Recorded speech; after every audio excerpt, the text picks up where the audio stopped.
So in this video, you'll learn how to use the camera timer on your Samsung Galaxy Z Fold 7. So the first step is to go ahead and launch the camera app. And then from here, if you want to access the camera timer, you will need to access the menu. To do that, you're going to tap on this force dotted icon right here on the left-hand side of your screen. If your phone is folded like this, then it will be just here on the bottom right-hand side. So you'll just be able to look for this button and you'll be able to find this menu that you need to access. From here, you're then going to tap on that icon and you should see a list of options available. Look for the timer icon. It's normally the one that looks something like this. And you're just going to tap on it. You should see different timing options that allow you to activate the camera timer and an option as well that allows you to disable it.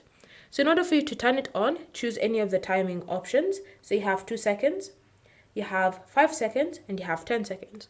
Whenever you select one of the options, when you press on the shutter button, a countdown will appear and then the image will be taken.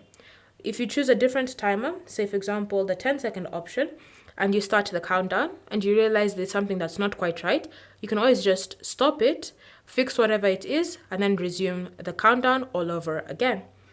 If you want to disable the camera timer feature, you're just going to go back to the camera timer menu and then look for the timing icon that doesn't have a number. Tap on it. Once you've selected it, now whenever you try to take a photo, you should no longer see a countdown and the image will be taken immediately. And so that is how you can turn on or off the camera timer of your Samsung Galaxy Z Fold 7. Thanks for watching. If you have any questions or comments, leave them down below and we'll get back to you.